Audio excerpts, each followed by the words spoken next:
இன்னைக்கு நம்ம பார்க்க போகிறது வதந்தி வெப் சீரிஸ் சீசன் 2 இதோட ரிவ்யூ தான் இன்னைக்கு பார்க்க போகிறது. வதந்தி 1க்கும் வதந்தி 2க்கும் என்ன டிஃப்ரென்ஸ்? வதந்தி 1ல் வந்து எஜே சூர்யா அவரோட ஆக்டிங்கும் வந்து ஒரு சட்டிலான ஆக்டிங்காக இருக்கும். மற்ற இதெல்லாம் வந்து பயங்கரமாக ஓவர் ஆக்டிங்லாம் பண்ணியிருப்பார் எஜே சூர்யா. பட் வதந்தி வெப் சீரிஸில் வந்து சட்டிலான ஆக்டிங்காக இருக்கும். அதே மாதிரி ஸ்டோரியும் வந்து ஒரு புதுசான ஒரு ஸ்டோரியாக இருக்கும். அதில் நல்லா அந்த ஒரு காமெடி, அதுக்கப்புறம் அந்த ஒரு பயங்கரமான ஒரு கில்ட்டினஸ்ஸு எல்லாமே சூப்பராக ஒர்க் அவுட் ஆகிருக்கும். அதில் சஸ்பென்ஸ்லாம் வந்து பயங்கரமாக இருக்கும். ஸோ அதே மாதிரி இது இருக்கானா? இருக்குது. ஆனால் வந்து அதை விட கொஞ்சம் கம்மியாக இருக்குதான் நம்ம சொல்லணும்.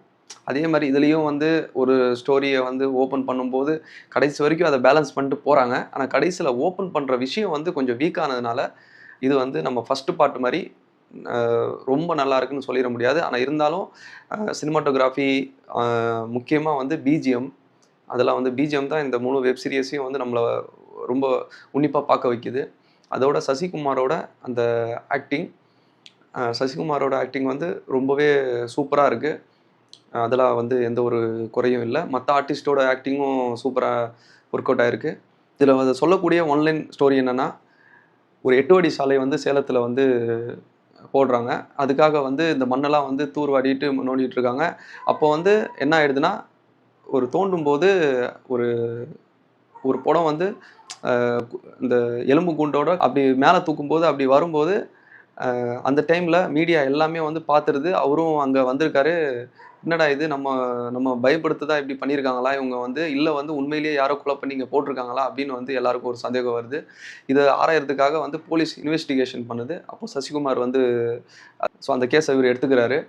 அந்த கேஸை வந்து அவர் எப்படி தான் வந்துச்சு, என்ன எதனால இது அப்படின்னு இவர்கிட்ட கொடுக்கும்போது அவர் தான் கரெக்டாக இருப்பார் இதுக்கு அப்படின்னு சொல்லிட்டு சசிகுமார் கிட்ட இந்த கேஸை பற்றி அவர் தேடி போகிறாரு.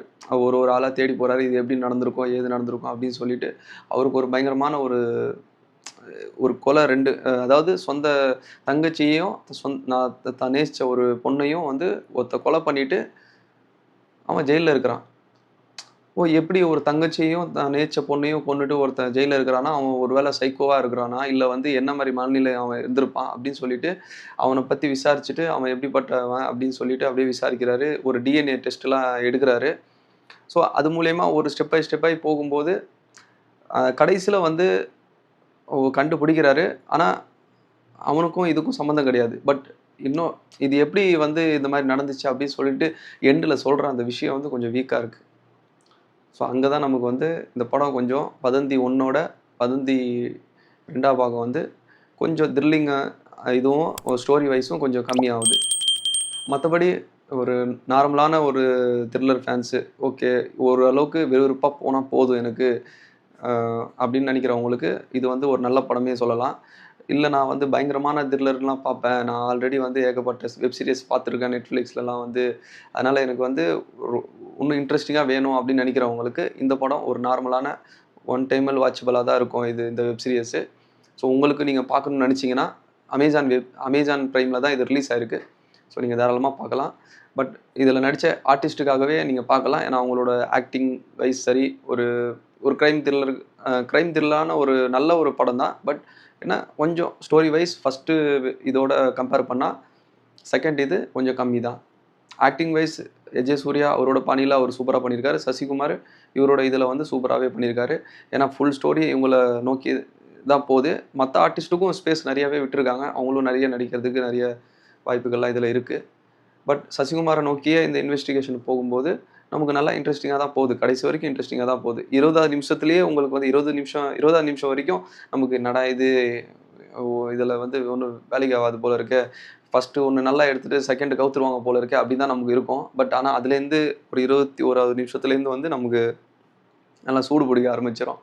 அதனால் வந்து எண்டு வரைக்கும் நல்லாவே விறுவிறுப்பாக தான் கொண்டு போனாங்க. நடுவில் ஏகப்பட்ட ட்விஸ்ட் இருக்குது. கடைசியில் சொல்லக்கூடிய அந்த எக்ஸைட் அந்த கோர் ஸ்டோரி தான் வந்து நமக்கு கொஞ்சம் வீக்கான மாதிரி இருந்துச்சு. மற்றபடி இதுலேயும் ஒரு சோஷியல் மெசேஜ் இருக்குது. அந்த மெசேஜை நீங்கள் வந்து நான் ஸ்பாய்லர் பண்ண விரும்பலை. நீங்கள் அந்த ஃபுல் வெப் சீரிஸை பார்த்து நீங்கள் தெரிஞ்சுக்கோங்க. உங்களுக்கு இந்த வீடியோ பிடிச்சிருந்தா லைக், ஷேர், கமெண்ட் பண்ணுங்கள். பிடிக்கலனாலும் கமெண்ட் பண்ணுங்கள், கமெண்ட்டில் சொல்லுங்கள் என்ன மாற்றிக்கணும் அப்படின்னு சொல்லிட்டு பெட்டராக வந்து நெக்ஸ்ட் டைம் ரிவ்யூ வரும். தேங்க்யூ.